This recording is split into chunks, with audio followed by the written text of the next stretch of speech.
My name is Lena Carter and I was 32 the night my family quietly decided my only purpose was cleaning up their messes. We were squeezed around my grandfather's worn dining table in Indiana when my older sister leaned back, stared straight through me like I wasn't there and said with a soft laugh, "Some people just need to feel needed even when they clearly aren't." The room didn't fall silent but the sound shifted. Forks slowed. Side conversations faded. It felt like a silent agreement that we'd all pretend she wasn't talking about me. Even so, every set of eyes hit my face. Mom's quick sideways look, the tight smirk pulling at my sister's mouth, the way my grandfather kept his eyes on his plate while missing nothing at all. I had been the extra income, the emergency call, the quiet fix for so long they truly believed I'd swallow this too. Instead I lifted my glass and smiled. "Perfect," I said. "Then I'm not." I set it down, pulled out my phone and opened the one app no one at that table ever imagined I would touch. 2 taps and a confirmation screen later, the account holding my sister's fragile world together stopped doing that. 5 minutes after I slid my phone back into my bag, her face changed. Her jaw actually fell open. Mom turned pale in a way mascara couldn't hide. Grandpa finally looked up. "Before I tell you what he said and what happened after I walked out, tell me what time is it where you are right now? And where are you watching from? I'm curious how far this story reaches." By the time I returned from Indiana, the silence in my apartment felt heavier than usual. On paper, what I did at that table was simple. I removed a payment I never should have been making to begin with. In real life, it took years of being the reliable one to get there, the reliable daughter, the reliable sister, the one everyone counted on to show up, fill the gap, smooth things over so no one else had to change. I am the younger sister by 3 years. My older sister, Marissa Carter, had always been the center of my mother's universe, even when we were kids. Back then it showed in small ways. Who got new shoes? Who got the last dessert? Whose excuses were accepted? As adults, it became far more expensive. Instead of extra cookies, Marissa got extra chances. Instead of apologies, I was expected to bring solutions. My mother, Evelyn Carter, likes to say she raised us with very little, which is her way of explaining why she still acts like survival depends on keeping everyone pleased. She talks about loyalty as if it's the same thing as obedience. She wraps guilt in concern. And if that fails, she reminds you how exhausted she is, how much she gave up, how ungrateful it would be to tell her no. Her husband, Mark Reynolds, entered this story a few years ago. He isn't a villain in the dramatic way people love online. He's the kind of man who drifts. He'll stay in a job he hates, a house he can't afford, a marriage slowly draining him as long as someone else keeps the bills from exploding. In my family, that someone has always been me. When my sister had her first child, the talk about help sounded reasonable. Daycare in their area cost more per month than my first apartment. They were already behind on everything. My mother called, then texted, then called again. She never directly asked me to pay for daycare. She just described my niece's future as if it depended entirely on whether I stepped in. By the time the second child was old enough for the same preschool, it wasn't a discussion anymore. It was a system. I set up the automatic payment once as a temporary fix. I told myself it would only be for a few months. 3 at most. Long enough for them to look for a cheaper option or add more hours or come up with any kind of plan. Months went by. Nothing shifted. The daycare pulled its tuition on the first business day like clockwork. Every time the charge showed up in my banking app, a small note tied to the transaction reminded me exactly whose children I was paying for. It hurt, but it was still easier than the late-night calls I knew would come if a payment bounced. Easier than listening to my mother outline imaginary disasters in a trembling voice until I gave in. Evelyn Carter never said, "You owe us." She didn't need to. She sent photos of the kids at school with little captions about how fortunate they were to have family who stepped up. She talked about how hard things were for Marissa Carter and Mark Reynolds, how they were trying their best, how some people just got a rough hand. The message underneath never changed. If I said no, I would be the one abandoning those kids. It didn't matter that I lived in a smaller place than they did. Skipping trips, putting off repairs, and turning down things I wanted so tuition would clear on time never seemed to count either. In our family, the narrative was simple. Marissa struggled. I succeeded. So I helped. That story worked for everyone except me. Sitting alone after that dinner, I felt the weight of every quiet yes I had ever given. All the times I showed up with grocery bags so my niece wouldn't hear the word no at the store. Every extra shift I picked up so the next month wouldn't become a crisis. All the small ways I trained them to believe I would always break the fall.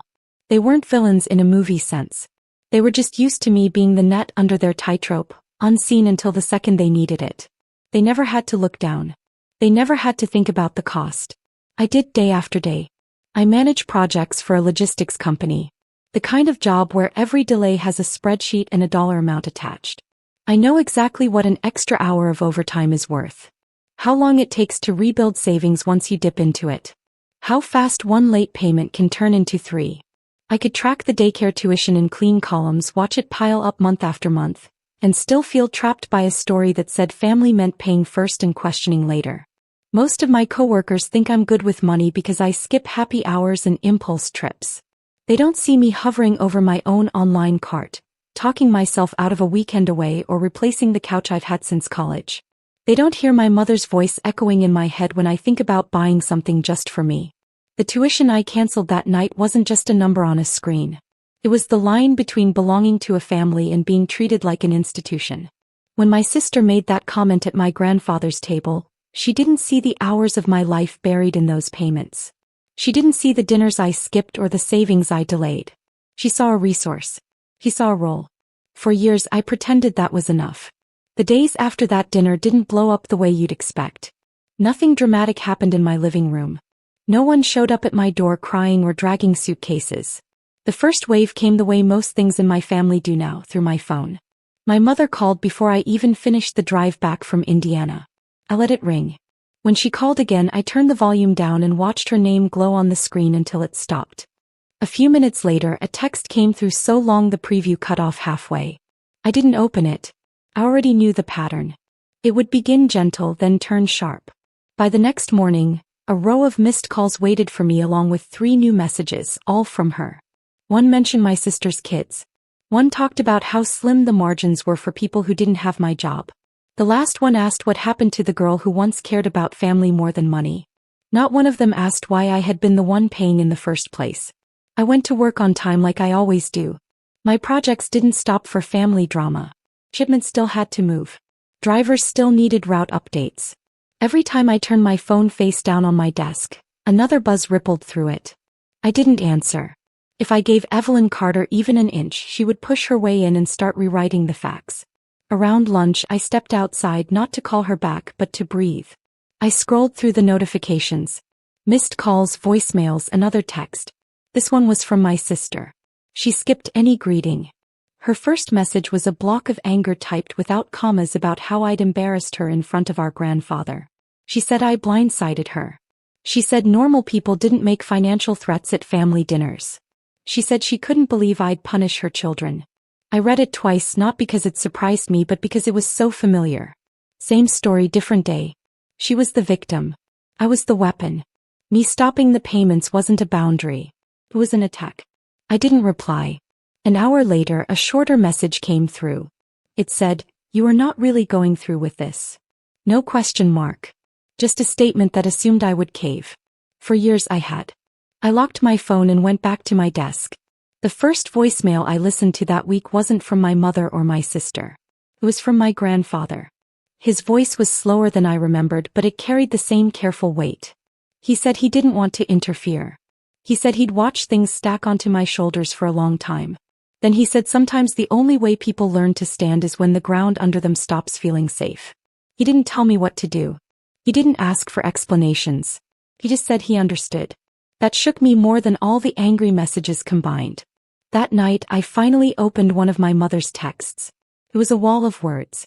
She described the kids' school routines, how attached they were to their teachers, how a disruption could set them back. She reminded me how hard things were when we were little. She wrote that she couldn't sleep thinking about what would happen if Marissa Carter lost the daycare spot.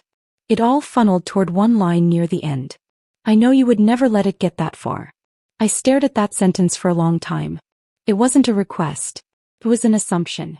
In her mind, the problem was already solved because I was the person who stepped in before things fell apart. For the first time, I sent a reply that didn't match the script. I wrote that I wasn't changing my mind. I wrote that I had helped for a long time, longer than I ever agreed to, and that it was time for them to make another plan. I didn't add anything else. Every extra word would have turned into leverage. The response came fast. She said I was being cold. She said money had hardened me. She said she didn't raise me to be like this. I set the phone face down again and left the message unanswered, a small glowing square on the table. 2 days later my sister escalated it. Until then she'd kept everything private. That afternoon she took it to the family group chat, a space usually meant for birthdays and holidays. She posted a long message about people forgetting their roots. She praised the idea of relatives who step up without needing credit. She never used my name, but she didn't have to. Everyone in that chat knew who had stepped up and who had just been stepped on. A few cousins tapped heart reactions more out of habit than belief, I assumed. No one tagged me. No one asked for my side. For a moment I felt 12 again, hovering at the edge of a room while adults talked around me like I was part of the furniture. Then another message appeared. This one was from my grandfather. He's never been a man of many words. He replied beneath my sister's post with a single line. Sometimes loving your family means letting them learn on their own. After that, the chat went still.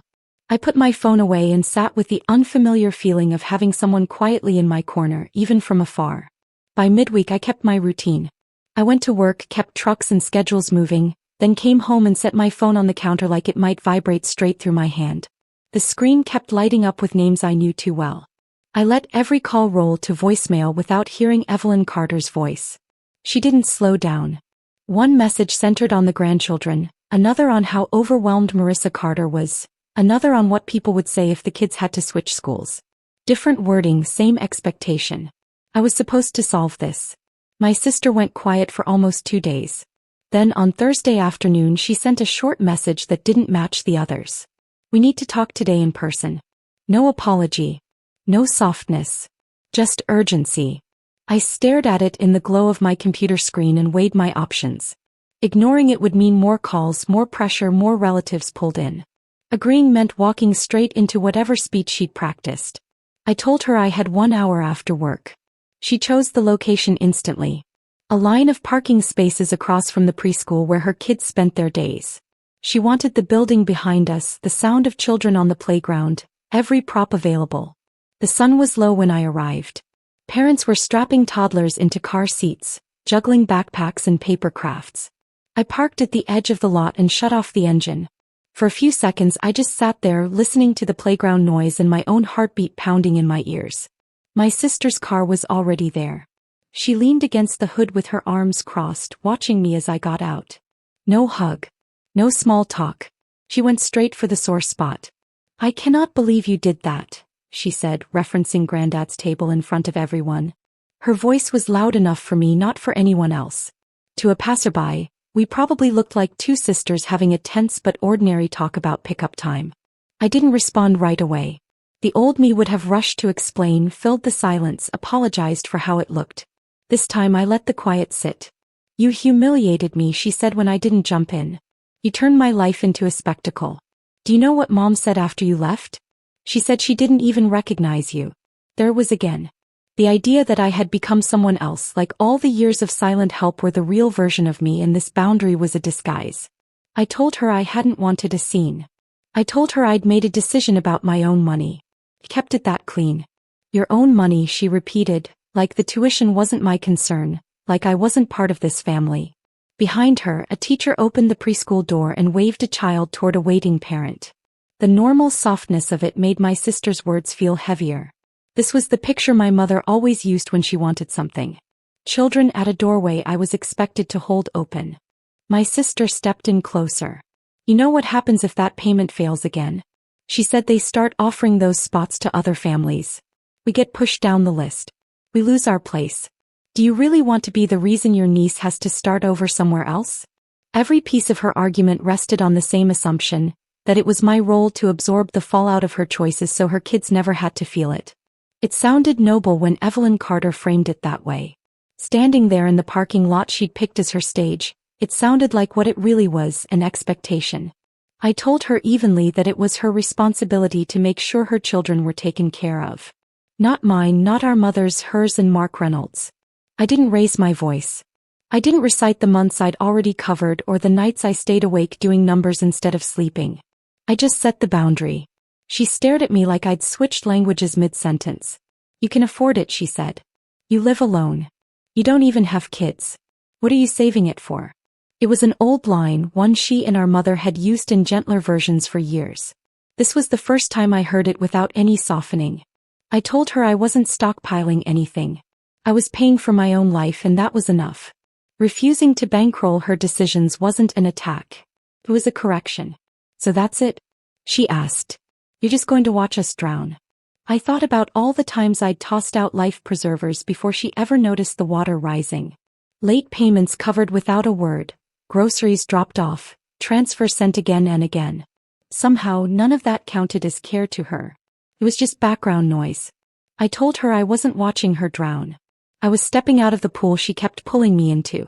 We stood there a moment, the space between us wider than the strip of asphalt under our feet. My sister shook her head like she'd reached a sad conclusion about who I was. I don't even recognize you, she said again. I didn't say that. For the first time in years I recognized myself. When I slid back into my car, my phone buzzed again. This time it wasn't my mother or my sister. It was a name that almost never showed up unless something serious was happening. My Aunt Kathleen Morris had sent a short message. Call me when you can. It's about your mother. By the start of the following week, the consequences stopped feeling abstract. An email from the preschool hit my inbox. The subject line was polite and firm. It referenced an outstanding balance, a late fee, and the risk of losing enrollment if the account wasn't brought current soon. My name was still listed at the top as the billing contact, even though I wasn't paying anymore.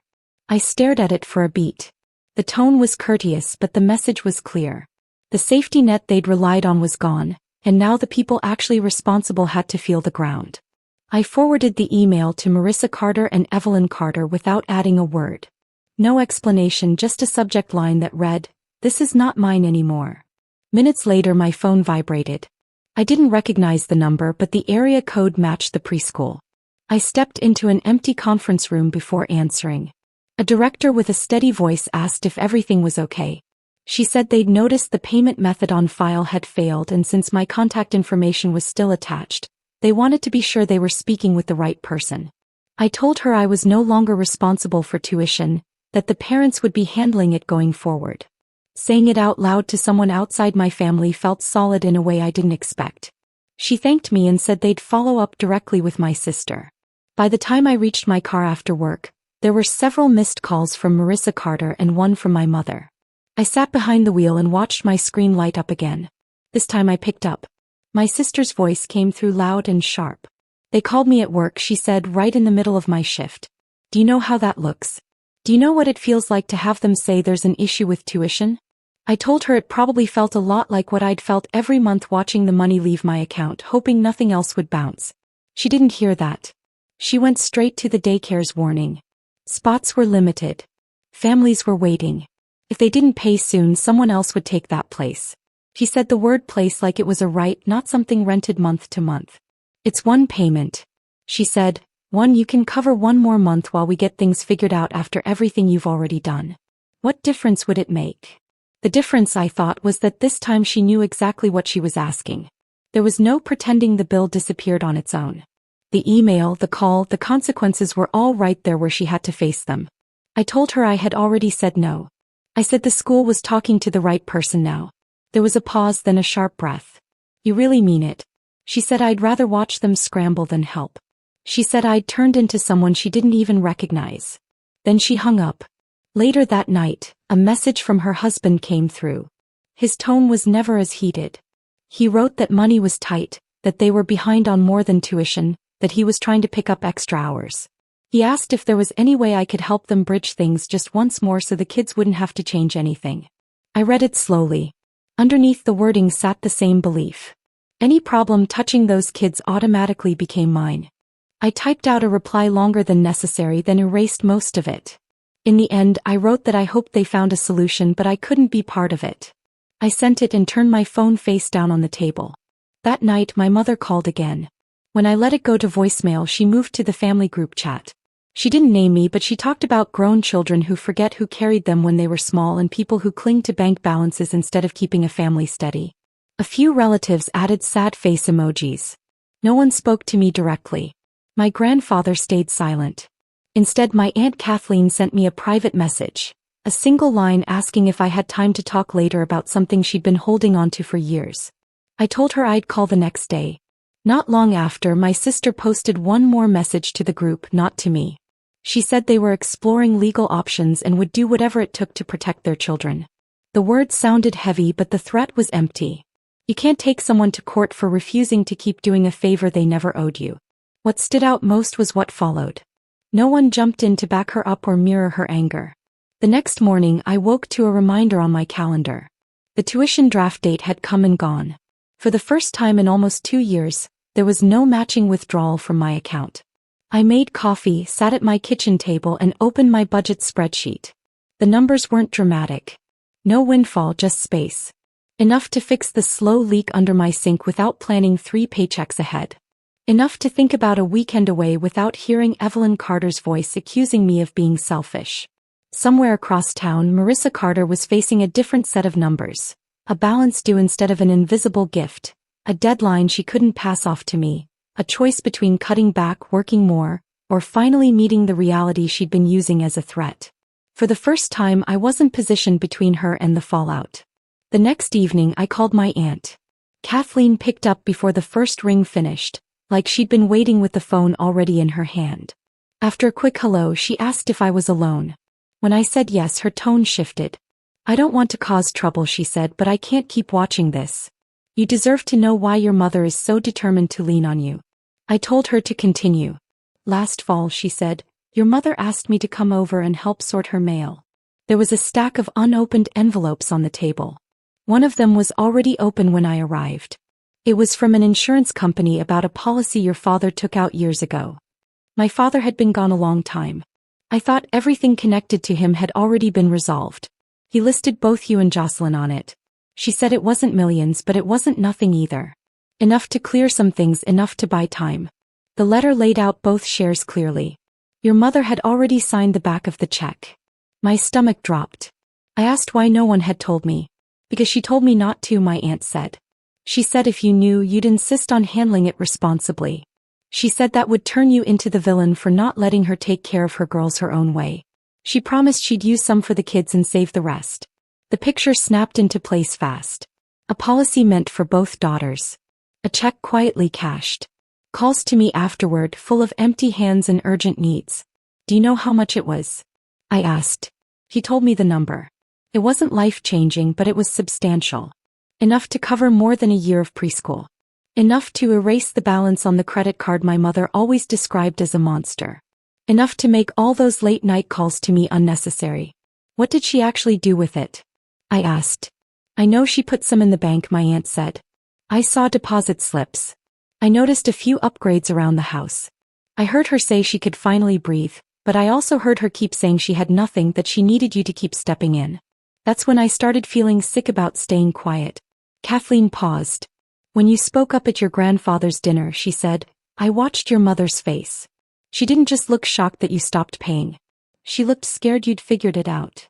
Her words bounced around my chest, crashing into every memory of my mother crying over bills she swore she couldn't face without my help. Those calls came after the check. Not before. "Why tell me now?" I asked. "Because she crossed a line," my aunt said simply. "It's one thing to accept help. It's another to hide money meant for you and then call you heartless when you draw a boundary." I couldn't sit through another visit hearing her tell everyone how cold you are and say nothing. I thanked her. She apologized for waiting so long. After we hung up, the air in my apartment felt different. I sat on the couch for a long time with my phone in my hand, deciding whether to call my mother. Letting it sit meant carrying a new layer of resentment every time her name lit up my screen.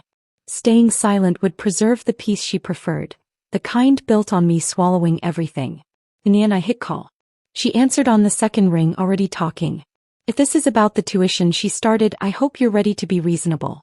Your sister is falling apart. The children. This isn't about tuition," I said.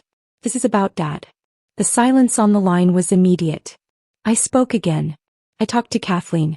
She told me about the policy, about the check with both our names on it, about you signing it and keeping the money while telling me there was nothing. When my mother finally spoke, she didn't deny it. She moved straight into defense. "I did what I had to do," she said. "Your father trusted me to handle things. That money would have vanished if I'd just handed it over. You have no idea how fast it disappears when you're buried in bills. I told her I knew exactly how quickly money moved. I had watched it leave my account every month to cover tuition she claimed she couldn't manage.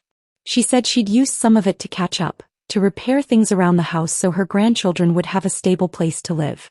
She said I would have spent it on myself and regretted it later. You had more than a year. I said during that time you let me believe you had nothing. You let me hold your fear. You let me pay for something you could have handled yourself at least for a while. And you called me selfish when I stopped. She said I was making too much of it, that I was ungrateful, that I didn't understand how hard her life had been. Snorts. She reached for old stories about her childhood, her struggles, every way the world had wronged her, like armor she could lift against any question. Listening to her, something finally locked into place. This wasn't a mistake she regretted. It was a pattern, a narrative where she was always the worn-down hero and everyone else was either a burden or a resource. For years I'd tried to be the good daughter inside that story. On the phone that night I realized I didn't have to stay there. Weeks later, the new version of my life didn't feel explosive. It just felt quieter. Evelyn Carter kept trying to drag it back to what it had been. At first she called every day, then every few days. Her voicemails swung from anger to tears. I stopped hitting play. I let them stack up, then erased them without listening. Marissa Carter didn't call at all. The next update came from my aunt. One afternoon, Kathleen sent a photo of a note taped near the preschool office. A spot was opening for a child on the wait list. My niece's name wasn't there anymore. Through bits of family talk that reached me, I filled in the rest. My sister had pulled both kids out and moved them to a cheaper center across town. The new place didn't have bright murals or enrichment programs. It had longer hours and lower fees. My mother called it a disaster. To me, it looked like what it should have been all along, a decision matched to their income instead of mine. Other parts of their life shifted too. My sister traded in her car, picked up weekend shifts, and leaned harder on my mother for childcare. That's what happens when reality stops being cushioned by someone else's money. I wasn't there for their arguments. I didn't see the moment my sister realized no one was coming to cover the next bill. When my grandfather wanted everyone together, he started choosing his own place or a restaurant instead of my mother's house. At one of those gatherings, he pulled me aside by the fence while the kids ran circles in the yard. "I am proud of you," he said. "It's hard to let people carry what belongs to them." The last time my mother and I spoke face to face, she showed up at my building without warning and stayed on the sidewalk. She said she wanted to clear the air. What she meant was she wanted the story rewritten, with her misunderstood and me back where I'd always been, reliable and in place. She said she was sorry if I felt hurt. Keith snorts. Said she'd only kept the insurance money to protect me from myself. She said spending it on her house and her comfort counted as taking care of the family. She never called it mine. She never connected it to the months she'd cried about having nothing. Listening to her, I could feel the old pull of our roles trying to drag me back, and if I accepted her version of events, everything would collapse into a gentle misunderstanding, something we were both expected to move past without ever naming it. I told her I loved her. I also told her I was done being her first call whenever life felt unfair. I said I would no longer discuss her finances or Marissa Carter's finances with her. If she wanted to call me, it had to be about something that didn't end with a favor. She warned me I was cutting myself off from my own blood. She said one day I would need them and they would remember this moment.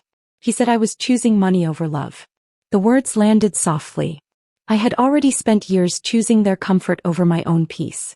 When she drove away, the quiet that settled into my apartment felt different from the silence I used to fear. It didn't feel like rejection. It felt like standing in a room that finally belonged to me. I changed my phone settings so certain numbers went straight to voicemail. I stopped opening every alert in the family chat. I began saying yes to small things I had always denied myself. A short trip, a class I'd wanted to take, replacing something in my apartment that had been broken for years. My sister and I still haven't spoken. I see her name in threads I scroll past and in photos other people post. My nieces look fine in their new uniforms. They are learning something real, that stability comes from choices made inside their own home, not from a relative quietly covering tuition from across town. Drawing this boundary didn't heal my family. It didn't make Evelyn Carter honest or my sister appreciative. What it did was return the weight of each decision to the people making them. My mother now has to live among relatives who know she hid money meant for her daughters. My sister has to live knowing the safety net she mocked disappeared the moment she treated it like an obligation instead of a gift. I have to live with the distance that followed. The lesson for me is simple. Generosity without limits slowly erases the self. Help is not surrender. Support is not allowing others to outsource every consequence. If you were raised to believe love means never saying no, ask yourself what vanishes each time you keep saying yes. Your savings, your time, your rest, your sense of being more than a solution. You don't owe anyone endless access to those things, even if they share your last name. Thank you for staying with me through the entire story. If any part of it felt familiar, you're welcome to share your own version in the comments so someone else scrolling past might recognize themselves in your words and realize they're allowed to draw a line too.